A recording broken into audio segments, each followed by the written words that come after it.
নমস্কার শ্রোতা বন্ধুরা, ইয়ন্স গ্যালারিতে আপনাদের সবাইকে স্বাগতম। আমাদের আজকের নিবেদন লেখক সৌমেন সিংহ রায়ের কলমে হাড় হিম করা গ্রাম বাংলার ভূতের গল্প ডাইনি। আজকের গল্প পাঠে রয়েছে শুভঙ্কর। অন্যান্য চরিত্রে পার্থ, নীল, সায়নদীপ, সৌরভ, দীপ্তিমান, শিউলি, সুপ্রজা ও আমি নীলাঞ্জন। প্রচ্ছদালঙ্করণে গল্পাসুর চ্যানেল থেকে রাকিব। আবহ সঙ্গীতে 49C প্রোডাকশন। সমগ্র পরিচালনা নীলাঞ্জন। চলুন তাহলে শুনে নেওয়া যাক আমাদের আজকের গল্প সৌমেন সিংহ রায়ের কলমে ডাইনি।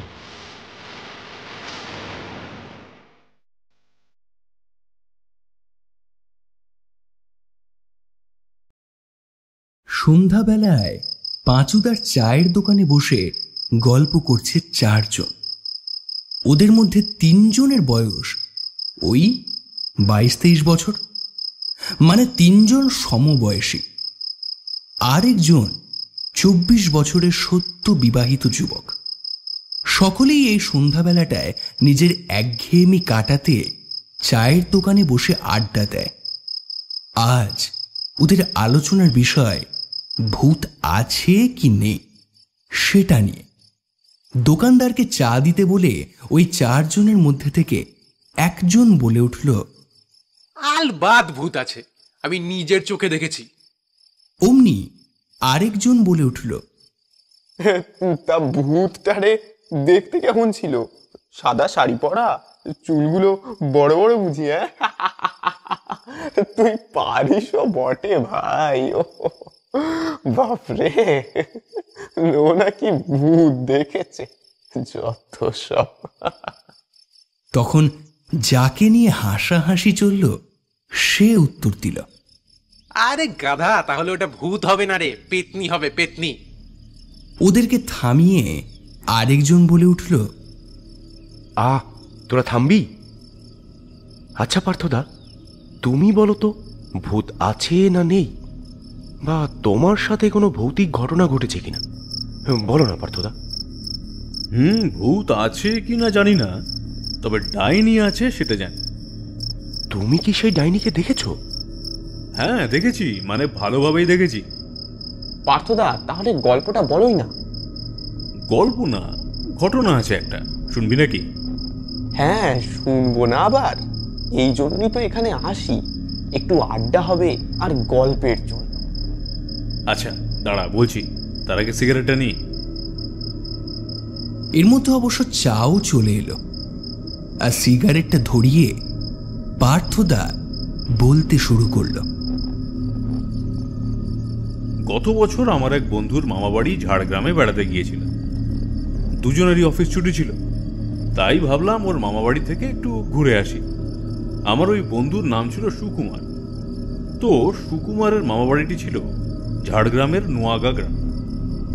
তো আমরা ওর মামাবাড়ি পৌঁছলাম তখন ওর মামা আমাদের দেখে খুব খুশি হলো।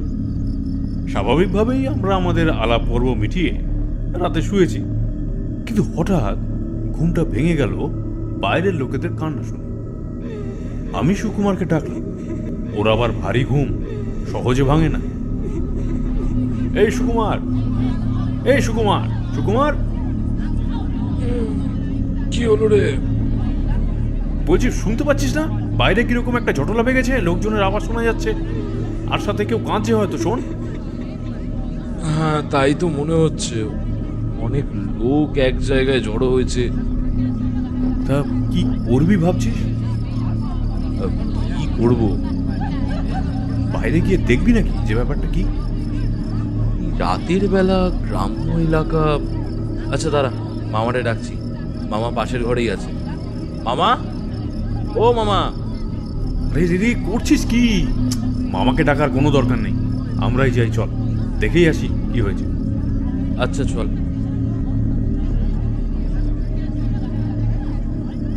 তোরা কি করছিস এখানে? দুজনেই খানিক চুপ থেকে বললাম, আমরা দুজনেই ঘুমোচ্ছিলাম, হঠাৎই কান্না ও লোকজনের আওয়াজে ঘুমটা ভেঙে গেল।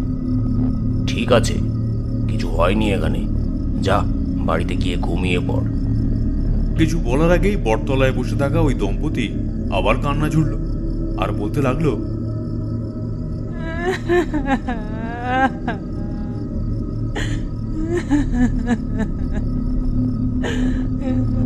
এবার এবার আমাদের কি হবে গো?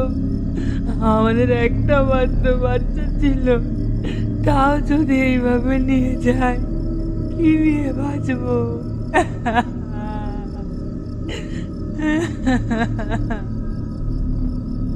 অমনি ভিড়ের থেকে দু চারজন বলে উঠল, কি আর করবো বলো তো, শুধু কি তোমাদের? ও তো, কিন্তু ওরে আমরা কেউ ছাড়বো না। তারপর আমি সুকুমারকে কানে কানে বললাম, হেই সুকুমার, কি বুঝছিস ব্যাপারটা? কিছুই বুঝছি না, তবে যা বুঝলাম ওদের ছোট বাচ্চাটারে কেউ নিয়ে গেছে। কিন্তু কে নিয়ে গেছে এই ব্যাপারটা জিজ্ঞাসা কর তোর মামার কাছে।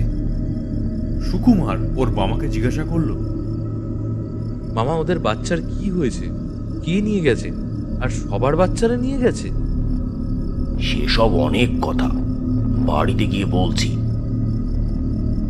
তারপর ওই ভিড় থেকে একজন বলে উঠল, চল চল, রাস্তা নেই, চল, আজই একটা কিছু ব্যবস্থা করতে হবে, নইলে রোজ রোজ যদি এইভাবে একটা করে বাচ্চা গ্রাম থেকে নিয়ে যায়, তাহলে তো গ্রাম শেষ হয়ে যাবে।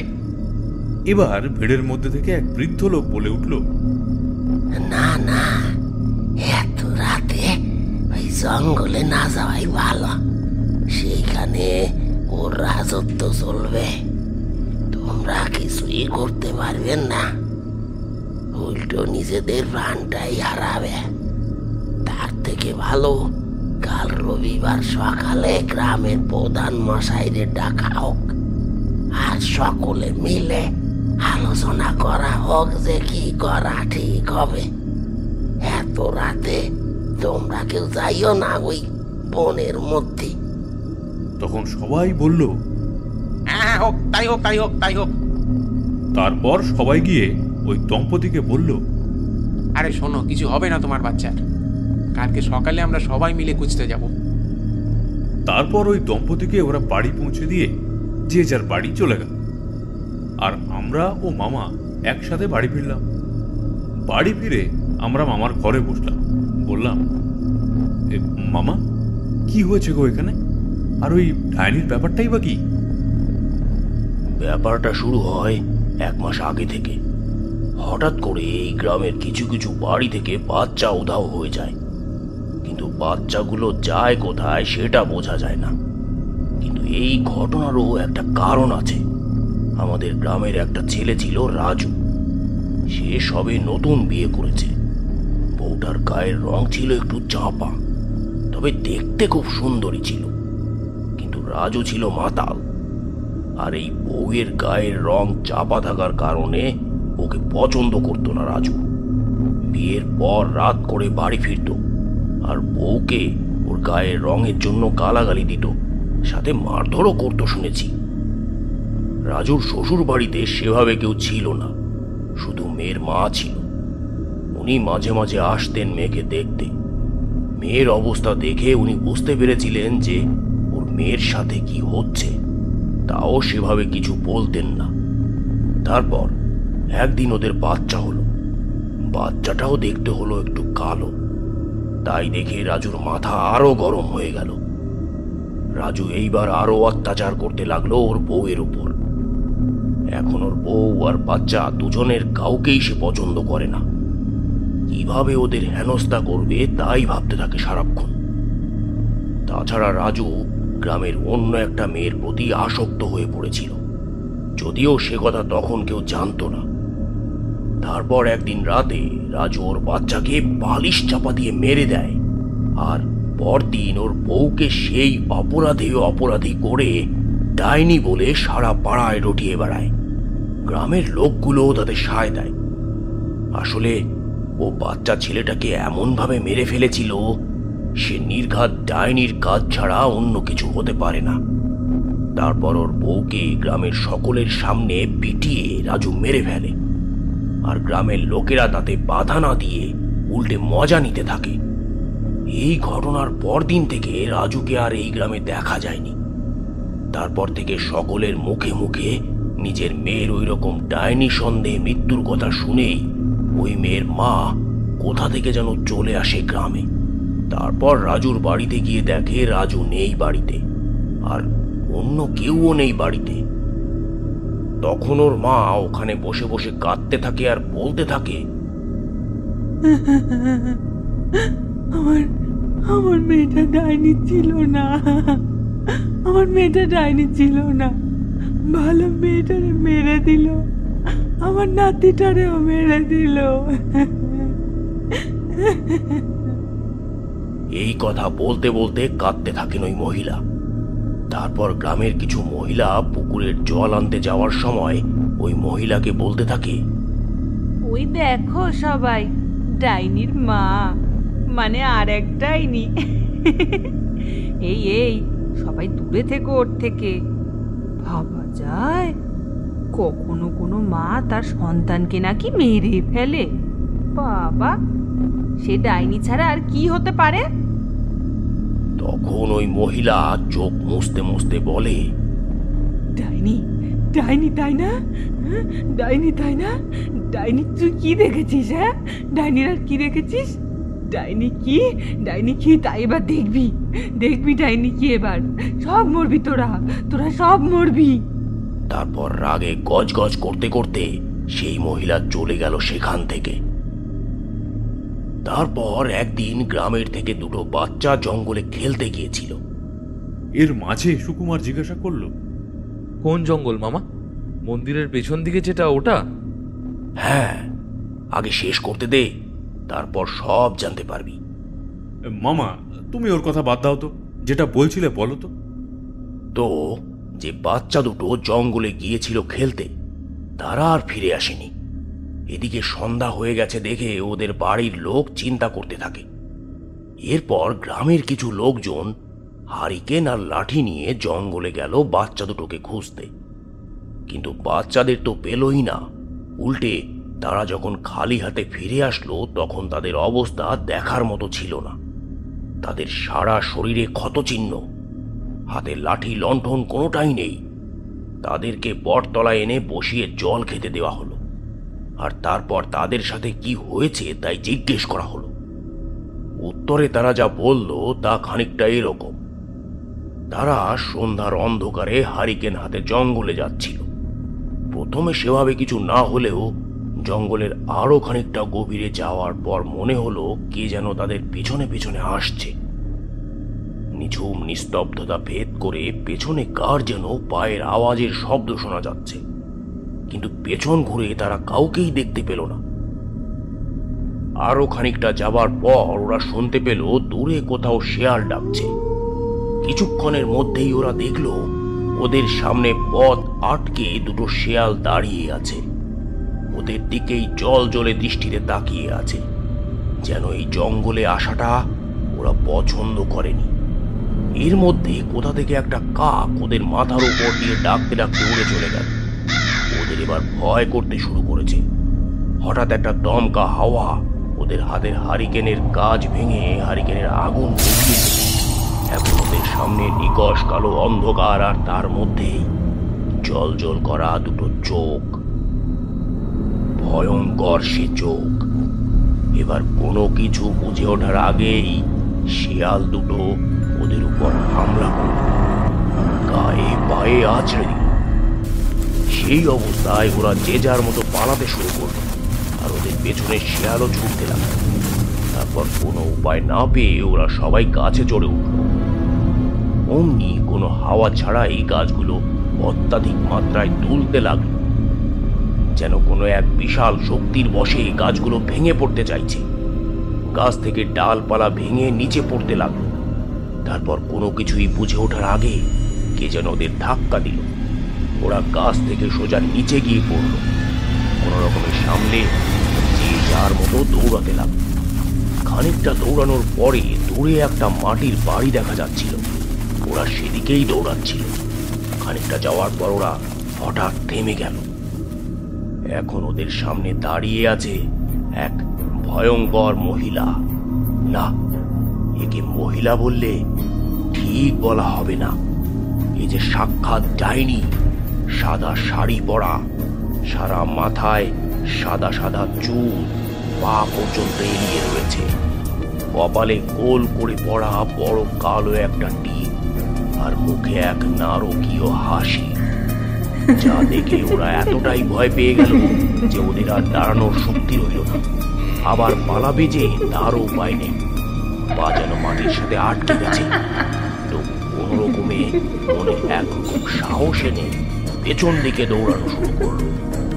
এক ঝোড়ো হাওয়ায় চারপাশটা আচ্ছন্ন হয়ে গেছে, তবু ওরা জঙ্গলের বুক চিরে বাড়ির উদ্দেশ্যে দৌড়াতে শুরু করলো।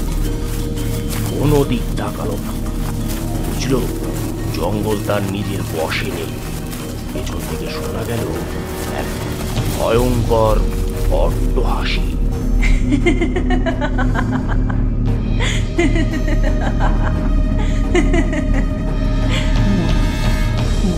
মরবি, সব কটা মরবি।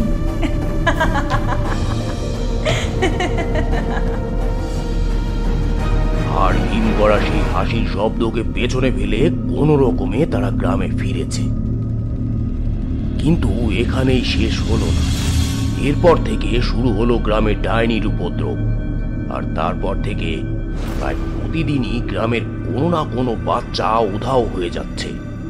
কোথায় যাচ্ছে জানা যাচ্ছে না, তবে সকলেরই ধারণা এটা ওই ডাইনিরই কাজ। এরপর এই গ্রামের মানুষেরা জঙ্গলে যাওয়া আস্তে আস্তে বন্ধ করে দিল, কিন্তু সাবধানে থাকার পরেও কোনোই সমাধান হলো না। গ্রামে ওই ডাইনির অত্যাচার বৃদ্ধি পেল।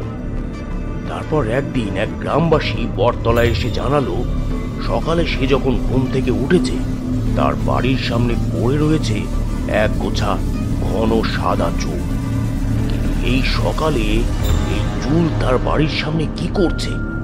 কিন্তু তখনকার মতো সেই ব্যাপারটা সকলে এড়িয়ে গেল। কদিন বাদে দেখা গেল ওই বাড়ির বউয়ের খুব শরীর খারাপ, দিন দিন রোগা হয়ে যাচ্ছে, কোনো খাওয়া দাওয়াতেই রুচি নেই।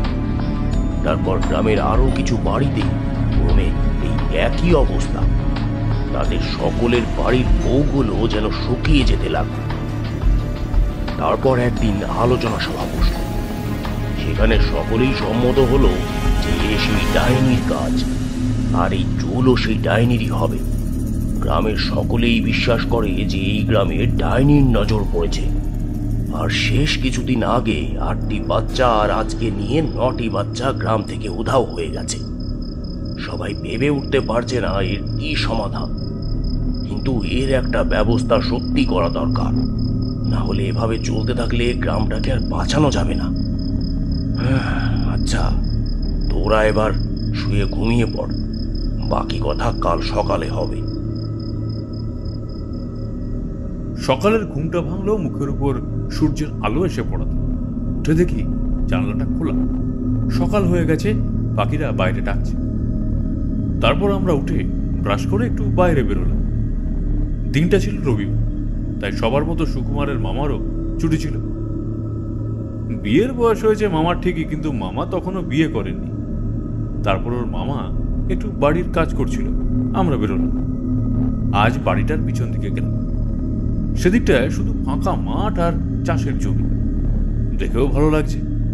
ওখানে খানিকক্ষণ দাঁড়িয়ে থাকলাম, তারপর আমরা আবার ফিরে আসলাম।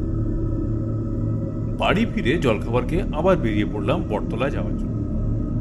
আজ নাকি প্রধানমশাই আসবেন, আর তার সাথে গ্রামের লোকের আলোচনা চলবে। ওখানে পৌঁছে দেখি ঠিক তাই, বটতলায় বসে প্রধানমশাই আর তাকে ঘিরে গ্রামের বৃদ্ধ থেকে শুরু করে জোয়ান লোকজন। পুরুষ ও মহিলা উভয়ই আছে সেখানে। মহিলারা মুখে ঘোমটা দিয়ে একটা পাশে দাঁড়িয়ে, অপর পাশে পুরুষের। আগেকার দিনের মহিলাদের মধ্যে এই ধরনের ঘোমটার প্রচলন ছিল, আর গ্রামের দিকে এটা এখনো দেখা যায় অবশ্য। তো আমরা আরো কাছে যাওয়ার পর দেখতে পেলাম গ্রামের প্রধান মশাই বলছেন, তোমাদের তো সব কথাই শুনলাম, আর যা বুঝলাম এই ডাইনিকে শায়েস্তা করতেই হবে, না হলে দিন দিন ওর অত্যাচার বেড়েই যাবে। তখন সবাই বলে উঠল, হ্যাঁ, কিছু একটা তো করতেই হবে। চলো সবাই মিলে মেরে ফেলি ওই ডাইনিকে, আর মুক্ত হই এই শয়তানের কবল থেকে, নইলে এই গ্রামে কেউ আর বেঁচে থাকবে না। আপনি কিছু একটা ব্যবস্থা করুন প্রধান মশাই, নাহলে আর এই গ্রামের লোক থাকবে না। আজ সকালেই দুটো পরিবার নিজেদের ছেলে মেয়েদের নিয়ে গ্রাম ছেড়ে চলে গেছে। তাদের আর দোষ কি? এদেরকে বাঁচাতে এই গ্রাম তো ছাড়তেই হবে। তাই আপনি কিছু একটা ব্যবস্থা করুন।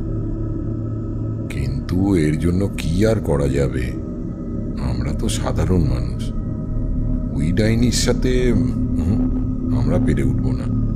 তার চেয়ে বরং একটা কাজ করা ভালো। পাশের গ্রামে শুনেছি এক সাধু বাবা থাকেন। লোকমুখে শুনেছি তিনিও নাকি এই ধরনের বিপদ থেকে মানুষকে অনেকবার রক্ষা করেছেন। তাই ভাবছি আমি না হয় কাল পাশের গ্রামে গিয়ে ওনাকে একবার নিয়ে আসবো। কি বলো? তারপর উনি এসে কিছু একটা ব্যবস্থা করবেন এই ডাইনির। হ্যাঁ, ঠিক কথা। আমরা কিছু না পারলেও সাধু বাবা ঠিক পারবেন এই ডাকিনীকে মারতে। আপনি তাই করুন প্রধান মশাই। আচ্ছা বেশ, আর কারো যাওয়ার প্রয়োজন নেই এই গ্রাম ছেড়ে, ঠিক আছে? আজকের মতো তাহলে আলোচনা এখানেই থাক। সবাই যে যার বাড়ি চলে যান তাহলে। কারোর কিচ্ছু চিন্তা করতে হবে না, সবাই খালি একটু সাবধানে থাকবেন। পরদিন সকালেই গ্রামের প্রধান মশাই চলে গেলেন সাধু বাবাকে নিয়ে আসতে। পাশের গ্রামটা ভালোই দূরে, সময়ও লাগবে অনেক। প্রধান মশাই যখন ওখানে গিয়ে পৌঁছলেন তখন দুপুর। উনি লোকমুখে খোঁজ নিয়ে জানলেন গ্রামের আরেকটু ভিতরে আছে মহাকালের মন্দির, আর সেখানেই থাকেন সেই সাধু বাবা। প্রধান মশাই সেখানে গিয়ে দেখতে পেলেন সাধু বাবাকে। তাকে দেখতে আর 5টা সাধু বাবার মতো নয়, গায়ে হাতে পায়ে ধুলো মাখা, যেন মনে হয় তিনি ধুলোতে শুয়েছিলেন এখনই এবং সেখান থেকে যেন উঠে এসেছেন। আর ওই অবস্থায় গেরুয়া বস্ত্র পরে ধ্যান করছেন তিনি। চুল দাড়ি খুবই বড়, যেটা দেখে অনেকটা পাগল গোছের লাগতে পারে। তার সামনে স্বয়ং মহাকালের মূর্তি, তার দিকে বসে গভীর ভাবনায় ধ্যান করছেন তিনি। কাছে গিয়ে ডাকবেন কিনা ভাবছেন প্রধান মশাই। খানিকক্ষণ দাঁড়িয়ে থাকার পর সাধু বাবা নিজেই বললেন, জানি আমি তুই কি বলবি। তুই আমার নাম জানতে চাস, তাই তো? শোন, আমার নাম বিশ্বনাথ। তোকে আমাকে বিশু ঠাকুর বলে ডাকে, কিন্তু আমি কোনো ঠাকুর বা সাধু বাবা নই। আমি শুধু ঈশ্বরের প্রতি পাগল একজন। আর তোর যে সমস্যাটি কি আমি সেটাও জানি। তোর গ্রামে ডাইনির কুনজর পড়েছে, তাই তো? গ্রামের থেকে ছোট ছোট বাচ্চা উধাও হয়ে যাচ্ছে, আর অনেক মানুষও মারা গেছে। তার হাত থেকে গ্রামকে বাঁচাতেই এখানে তুই এসেছিস, কি তাই তো? হ্যাঁ ঠাকুর, আপনি ঠিকই বলেছেন। এবার আমি কি করব সেটা আপনিই বলে দেন ঠাকুর। গ্রামের মানুষের যে আর ওখানে থাকার কোনো জো নেই। ডাইনির অত্যাচারে সবাই যে অতিষ্ঠ হয়ে উঠেছে। ঠাকুর, আপনি একবার চলুন আমাদের সাথে আমাদের গ্রামে। এর কিছু একটা আপনি উপায় বের করে দিন। বড় বিপদে পড়ে আপনার কাছে আমাদের আসা। নিশ্চয়ই যাব, কিন্তু তার আগে আমার নিজস্ব কিছু কাজ আছে, সেগুলো সেরে নি। তুই বস ততক্ষণ এই মন্দিরের দাওয়ায়, আমি আসছি। তারপর ঠাকুর বেরিয়ে গেল, আর প্রধান মশাই মন্দিরের বারান্দায় একটা দেওয়ালে হেলান দিয়ে বসে থাকলেন মহাকালের দিকে চেয়ে, আর মন্দিরের ভেতরটা দেখতে লাগলেন। মহাকালের মূর্তির পাশে রাখা একটা ত্রিশূল আর কমণ্ডল, পাশে আছে কিছু মরার খুলি আর একটা পুরনো বাক্স। এইসব দেখছেন, এমন সময় দেখেন এক ব্যক্তি দেখতে রোগাশোকা গোছের কি একটা হাতে নিয়ে তার দিকে আসছে। তারপর কাছে এসে সে বলল, এই নিন, এই খাবারটা গ্রহণ করুন। ঠাকুর আপনার জন্য এটা পাঠালেন। তারপর খাবারটা রেখে তিনি চলে গেলেন। মন্দিরের পাশেই একটা কল ছিল, সেখানে হাত মুখ ধুয়ে খেয়ে নিলেন তিনি। তারপর আবার বসতেই তার ঘুম চলে এলো দু চোখে। ঘুমটা ভাঙল একটা শান্ত গভীর গলার আওয়াজে। চোখ খুলে দেখলেন বিশু ঠাকুর সেই একই অবস্থাতেই তার দিকে শান্ত দৃষ্টিতে তাকিয়ে আছেন। তবে এখন গায়ে তার একটা উত্তরীয় জড়ানো, তার এক হাতে কমণ্ডলু আর এক হাতে ছোট্ট একটা ত্রিশূল। তিনি বলছেন, ওঠ, এবার চল, তোদের গ্রামে যাব। তারপর ঘুম থেকে উঠে প্রধানমশাই আর বিশু ঠাকুর গ্রামের পথে রওনা দিলেন। সন্ধ্যা হয়ে গেছে বলে পথঘাটটাও নিস্তব্ধ হতে শুরু করেছে। পথে আর কোনো লোকজন দেখাই যাচ্ছে না। মানে গ্রামের দিকে সন্ধ্যা হলেই সবাই ঘরের ভিতর ঢুকে যায়। পথের দুই ধার দিয়ে ঝিঝির ডাক শোনা যাচ্ছে। ওই অন্ধকারের মধ্যে দিয়ে যখন তারা গ্রামে ফিরলেন তখন রাত হয়ে গেছে। এই সকল সমস্যা মিটে যাওয়ার পর সকল গ্রামবাসীদেরকে তিনি বিশু ঠাকুরকে নিয়ে আসার বর্ণনা দিয়েছিলেন। তখনই সেটা শুনেছিলাম। গল্পের মান বজায় রাখতে এটা আগে বলতে হলো। কি বুঝলি তোরা? বলল পার্থদা। একজন বলল, কি হলো পার্থদা, থামলে কেন? গল্প তো এখনো শেষ হয়নি। গল্প কিন্তু এখনো শেষ হয়নি। তা ঠিক আছে, কিন্তু এবার একটু খেতে হবে, বুঝলি তো? গল্প বলতে বলতে একটু কিছু না খেলে হয় নাকি? যা তো, যা একজন ওই পাশের দোকানটা থেকে চপ আর মুড়ি নিয়ে আয় তো, সেটা খেতে খেতেই বলছি আবার। একজন গিয়ে কটা গরম গরম বেগুনি নিয়ে আসলো আর সাথে মুড়ি। পার্থদা এক কামড় বেগুনি আর একটু মুড়ি গালে দিয়ে বলল, আহ, এই না হলে শান্তি। তো যা বলছিলাম, যখন প্রধানমশাই আর বিশু ঠাকুর বটতলায় পৌঁছলেন তখন সেখানে কয়েকজন মহিলা ও বৃদ্ধ বসে আছেন। আর এদিকে আমি আর সুকুমার গ্রামবাসীদের সাথে জঙ্গলে এসেছি, সাথে মামাও ছিল। অমনি গল্পের মাঝে একজন থামিয়ে বলল, তোমরা জঙ্গলে কেন সেটাই তো বললে না। ওটাই তো বলতে যাচ্ছিলাম। আরে বাবা, আগে শুনবি তো। তারপর আরও একটা কামড় বেগুনিতে বসিয়ে বলল, আমরা জঙ্গলে গেছিলাম তার কারণ সন্ধ্যাবেলা যখন ঘরে বসে গল্প করছি আমি আর সুকুমার, তখন বাইরে থেকে চেঁচামেচির শব্দ শুনে বাইরে গিয়ে দেখি কয়েকজন লোক কালকের মতো বটতলায় দাঁড়িয়ে আছে, কিন্তু আজ আর কেউ খালি হাতে নেই।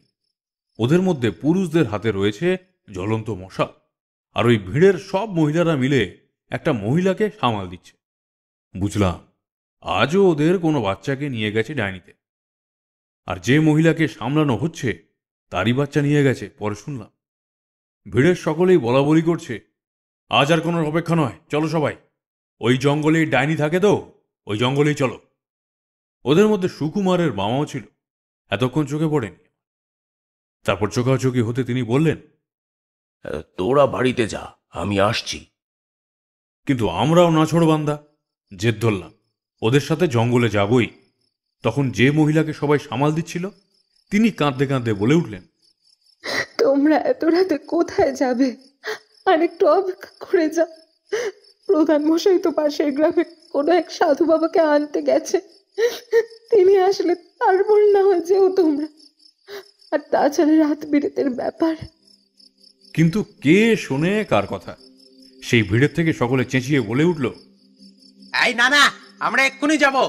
সাধু কখন আসবে তার কোনো ঠিক নেই, আর ততক্ষণ আমরা অপেক্ষা করতে পারবো না। চলো, এক্ষুনি চলো। সকলে মশাল উঁচিয়ে বলে উঠল, আমরা যাচ্ছি। এই তোমরা মহিলারা সব বাড়ি চলে যাও, আর যে কজন বৃদ্ধ আছো তোমরা এই বটতলায় এসে বসো দেখিনি। কিন্তু ওরা কেউই বাড়ি যেতে চাইল না। তারপর আমরাও মামাকে রাজি করিয়ে তাদের সাথে চলতে লাগলাম। অন্ধকারের বুক চিরে মশাল হাতে চলছি আমরা জঙ্গলের পথে। জঙ্গলের ভিতরে খানিকটা যাওয়ার পরই গ্রামের লোকেরা চেঁচিয়ে বলতে লাগলো, এই ডাইনি, কোথায় তুই? আজ তোর শেষ দিন, তোকে আজ না মেরে বাড়ি ফিরবো না। কিন্তু যতই যাই না কেন ঘন অন্ধকার ছাড়া আর কিছুই তো চোখে দেখা যাচ্ছে না। তারপর আমরা আরো এগিয়ে গেলাম খানিকটা। যাওয়ার পর ভিড়ের থেকে একজন বলে উঠল, ওই যে কি একটা দেখা যাচ্ছে ওদিকে। আমরা সবাই সেদিকে দেখে বললাম, ওটা তো কুটির বলে মনে হচ্ছে। আরো কাছে গিয়ে দেখলাম জঙ্গলের মাঝে দাঁড়িয়ে আছে একটা ভগ্নপ্রায় মাটির বাড়ি। এইবার ভিড়ের থেকে সবাই বলে উঠল, এ আছো ভিতরে। এভাবে আরো কয়েকবার ডাকার পরও কোনো উত্তর পাওয়া গেল। তখন একজন বলে উঠল, দাও না, বাড়িটায় আগুন লাগিয়ে যদি ভিতরে ডাইনি থাকে তো আগুনে পুড়ে মারা যাবে। অমনি আরেকজন বলে উঠল, না না, ভেতরটা আগে দেখে নি। যদি আমাদের বাচ্চারা সেখানে থাকে তারপর না হয় পোড়ানোর কথা ভেবে দেখা যাবে। এই কথা বলে যেই না একজন বাড়িটির ভিতরে ঢুকতে যাবে, অমনি জঙ্গলের ভিতর থেকে ভেসে এলো এক ভয়ঙ্কর হাড় কাঁপানো হাসি। সেই হাসি শুনে গায়ের উপর দিয়ে শিহরণ খেলে গেল সকলে।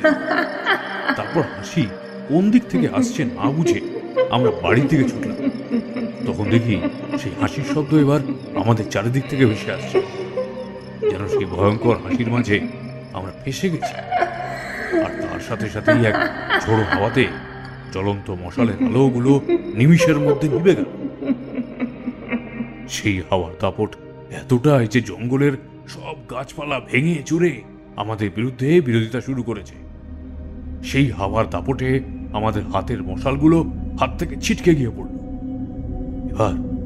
এবার গাছের ডালপালাগুলো ভাঙতে শুরু করেছে। আমরা অসহায় হয়ে এদিক ওদিক তাকাচ্ছি। এইবার জঙ্গলের মধ্যে কোথা থেকে যেন একদল কাক ডেকে উঠল। তারা ঐশাচিক আনন্দে মেতে উঠেছে। এরই মধ্যে কে কোথায় আমরা নিজেরাও বুঝতে পারছি না। অমনি সামনে তাকিয়ে দেখলাম সেই ডাইনি আমাদের দিকে তাকিয়ে ঐশাচিক হাসি হাসছে আর বলছে,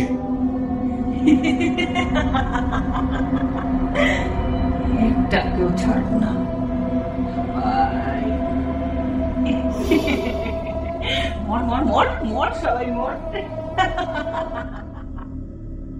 তারপর আমাদের ভিড়ের মধ্যে থেকে যার ছেলেকে আজকে তুলে নিয়ে গেছে ডাইনিকে সেই লোক গাছ থেকে ভেঙে পড়া একটা শক্ত কাঠ দিয়ে মারতে গেছে। ডাইনির কাছে পৌঁছানো মাত্র গাছের একটা ডাল ভেঙে তার মাথাতেই পড়েছে। সেই লোক নিচে পড়ে ঘুমাচ্ছে আর ডাইনি বদ্ধ উন্মাদের মতো হাসছে। তারপর কোথা থেকে একদল কাক উড়ে এসে আমাদের উপর হামলা করলো। আমরা অস্থির হয়ে ছুটোছুটি করতে লাগলাম। তারপর ডাইনি সেই লোকটাকে, যে আর কি কাঠ দিয়ে মারতে গেছিল, তার মুখের উপর একদলা থুতু ফেলে বলল, ছেড়ে দিলাম, তবে তবে খুব শিগগিরই তোদেরকে শেষ করে দেব। এই কথা বলে ডাইনি চলে গেল। আর সাথে সাথেই ঝড়ো হাওয়াটাও কমে গেল, কাকগুলো আর নেই। কিন্তু তারপর বেশি কিছু ঘটার আগে আমরা সবাই কোনো রকমে জঙ্গল থেকে ফিরে আসলাম গ্রামে। গ্রামে ফিরে এসে আমরা দেখলাম বটতলায় দাঁড়িয়ে আছে এক সাধু বাবা, আর তাকে ঘিরে রয়েছে প্রধান মশাই আর যারা ছিলেন তারা। আমরা বটতলায় পৌঁছতেই শান্ত ও ভারী গলায় সেই সাধু বাবা সকলকে বললেন, সরো, সরে যাও তোমরা, ওদের বসার মতো জায়গা দাও, সরো। সেই সাধু বাবার কথা শুনে সবাই আমাদের বসার জায়গা ছেড়ে দিল। তারপর আমরা যে কজন ছিলাম বটতলার থানের উপরে বসলাম। প্রধান মশাই আমাদের সবাইকে বললেন, ইনি হলেন বিশু ঠাকুর। ইনি এখন আমাদের পথ বলে দেবেন ওই ডাইনির হাত থেকে আমরা কিভাবে বাঁচতে পারবো। তারপর বিশু ঠাকুর বললেন, আচ্ছা, এবার তোরা বলতো ওই জঙ্গলের মধ্যে গিয়ে কি দেখলি, আর তোদের অবস্থাই বা এমন কেন? সুকুমারের মামা জঙ্গলে যা ঘটল ওদের সাথে সবটা বলল। বিশু ঠাকুর সবটা শুনে নিয়ে বললেন, আচ্ছা বেশ, বুঝলাম সব। অমনি সেই মহিলা, অর্থাৎ যার বাচ্চা আজ নিয়ে গেছিল ডাইনিতে, তিনি কেঁদে কেঁদে বিশু ঠাকুরকে বললেন, আপনি কিছু করুন না একবার। মা ওই ছেলে ছাড়া কিভাবে থাকুন আপনি বলতে পারেন। বিশু ঠাকুর কিছুক্ষণ চুপ থেকে বললেন, শোন, কাল অমাবস্যার রাত, কালই এর ব্যবস্থা করা হবে। আর শোন, আমি যা ভাবছি তা যদি ঠিক হয় তাহলে তোদের বাচ্চারা এখনো বেঁচে আছে, কিন্তু কাল রাতের পর আর হয়তো বেঁচে থাকবে না। তাই যা করতে হবে কালকে রাতের মধ্যেই করতে হবে। তোরা বেশি চিন্তা করিস না, তোদের বাচ্চাদের কিচ্ছু হবে না। এমনিতেও তোদের ওপর দিয়ে অনেক ধকল গেছে। যা, তোরা বাড়ি যা, গিয়ে একটু ঘুমিয়ে নে, কালকে সকালে আয় এখানে, কেমন? তারপর প্রধান মশাই ও গ্রামের সকলে বেরিয়ে গেলেন। আর বিশু ঠাকুর বটতলার পাশে শিব মন্দিরে এসে খানিকক্ষণ বসে থাকলেন ওভাবেই আকাশের দিকে তাকিয়ে, আর ভাবতে লাগলেন সব ঘটনা। তারপর কখন যে ঘুমিয়ে পড়লেন নিজেই বুঝতে পারলেন। ঘুম ভাঙল ভোরের পাখিদের কিচিরমিচির শব্দে। সূর্যের প্রথম কিরণ বিশু ঠাকুরের মুখের উপর পড়ে তাকে আলতো করে ছুঁয়ে গেল। তিনি ঘুম থেকে উঠলেন, তারপর স্নান করে মন্দিরের ভেতরে ঈশ্বরের সামনে গভীর ধ্যানে বসলেন। এদিকে আমি আর সুকুমার কালকের ওই ভয়ানক অবস্থার পর বাড়ি গিয়ে আর ঘুমোতে পারিনি। সেই ভয়ানক হাসির শব্দ সারাটা রাত আমাদের কানের কাছে হয়েই যাচ্ছিল। আমরা ভাবছিলাম বাকিদের অবস্থা কি হবে। তারপর এইসব ভাবতে ভাবতে কখন যে চোখ লেগে গেছিল সেটা বুঝতে পারি। সকাল হলে আমরা খেয়ে নিয়ে আবার বটতলায় গেলাম। দেখি সেই বিশু ঠাকুর ধ্যানে মগ্ন, তাই আমরা আর তাকে ডেকে তার ধ্যানে ব্যাঘাত ঘটাতে যাই। আমরা ওই বটতলায় বসলাম। খানিক পরে গ্রামের আরো সবাই আসলো। তারাও অপেক্ষা করতে লাগলো ঠাকুরের ধ্যান শেষ হওয়া অবধি। তারপর দেখলাম প্রধান মশাই হাতে করে খাবার আনছেন বিশু ঠাকুরের জন্য। আমরা ওভাবেই বসে থাকলাম। খানিকক্ষণ পরে ঠাকুর নিজেই ধ্যানের শেষে বলে উঠলেন, এসেছিস তোরা? আমরা সবাই সম্মতি জানালাম। প্রধান মশাই বললেন, ঠাকুর, আপনার সকালের খাবারটা একটু নিন। তারপর বিশু ঠাকুর খাবারটা নিয়ে মন্দিরের ভেতরে রেখে বাইরে আসলেন। অমনি সবাই বলে উঠল, ঠাকুর, আজকেই তো অমাবস্যার রাত, কিভাবে আটকাবেন ওই ডাইনিকে? বিশু ঠাকুর কিছুক্ষণ ভেবে নিয়ে বললেন, চিন্তা করো না তোমরা, আজই সন্ধ্যায় আমি নিয়ে যাব ওই জঙ্গলে। ঠাকুরের কথা শেষ হতে না দিয়ে একজন বলে উঠল, ঠাকুর, আমিও যাব আপনার সঙ্গে। অমনি একে একে সবাই গলা মেলাল। তারপর ঠাকুর সবাইকে থামিয়ে দিয়ে বললেন, আচ্ছা ঠিক আছে, শোন, তোদের মধ্যে কিছু জন না হয়ে যাস আমার সঙ্গে। তারপর ভিড়ের থেকে আরো একজন বলে উঠল, কি কি সাথে নেব ঠাকুর? সঙ্গে করে শুধু একটা আলো নিস, তাহলেই হবে। এখন যা যা, আবার সন্ধেবেলা আসবি। তারপর সবার সাথে আমি আর সুকুমারও চলে এলাম। আর পথে ঠিক হয়ে গেল যারা যাবে তাদের সাথে আমরাও যাব। তারপর বাড়ি গিয়ে দুপুরের খাওয়া দাওয়া সেরে খানিকটা ঘুমিয়ে নিলাম আমরা, কারণ আগের দিন রাতে তো সেভাবে ঘুম হয়নি তো, তাই। সন্ধ্যায় আমরা বটতলায় গিয়ে দেখি কিছু মানুষ মশাল হাতে দাঁড়িয়ে, আর বিশু ঠাকুর এক হাতে ছোট ত্রিশূল আর অন্য হাতে কমণ্ডলুটা নিয়ে বললেন, চল। ওদের সাথে আমরা গেলাম জঙ্গলে। আজ আর জঙ্গলে ঢুকে কোনো অসুবিধা হচ্ছে না কেন? কি জানি, বিশু ঠাকুর আছে সঙ্গে, তাই হয়তো ওই ডাইনি সাহস পাচ্ছে না কিছু করতে। আরো খানিকটা যাওয়ার পর দেখলাম সেই কুটিরটা। সবাই বলা বলি শুরু করলো যে আজ কোনো অসুবিধা হলো না কেন আমাদের সাথে। অমনি ওই কুটিরের ভিতর থেকে এক মন্ত্র উচ্চারণের শব্দ পাওয়া গেল। গলা শুনে বোঝা গেল এটা ডাইনির গলার আওয়াজ। অমনি সবাইকে চমকিয়ে বিশু ঠাকুর ছুটে গেলেন কুটিরের ভিতর আর বললেন, বন্ধ কর সব, মানুষ মারার খেলাটা এবার বন্ধ কর। আমরাও কজন তার পিছনে গেলাম আর দেখলাম ঘরের ভিতরে একটা কোনায় বন্দি অবস্থায় রয়েছে সব বাচ্চারা, আর ডাইনি কোনো এক ভয়ঙ্কর মূর্তির সামনে বসে তাকে তুষ্ট করার চেষ্টা করছে। সেই মূর্তির সামনে একটা থান আর একটা বড় ছুরি। কারো আর বুঝতে অসুবিধা রইল না যে এই থানে ওই বাচ্চাগুলোকে বলি দেওয়া হবে। কিন্তু এই বাচ্চাগুলো ভয়তে বা ডাইনিরই কোনো এক বশে চুপ করেছিল। হঠাৎ আমাদের আগমনে আর বিশু ঠাকুরের গম্ভীর কণ্ঠে ওই কথা শুনে ডাইনি ভয় না পেয়ে উল্টে হেসে উঠল। বজ্রপাতের মতো হাসি হেসে ডাইনি বলল,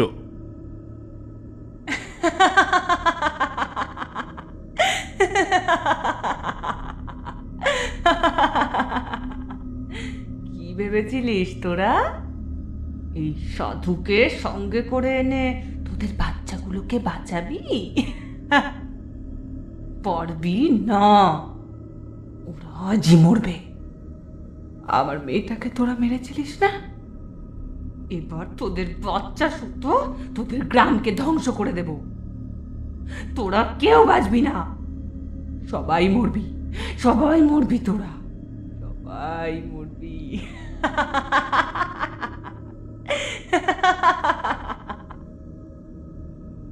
এই কথা বলে আবার সেই ভয়ঙ্কর হাসিটা হেসে উঠল সেই ডাইনি।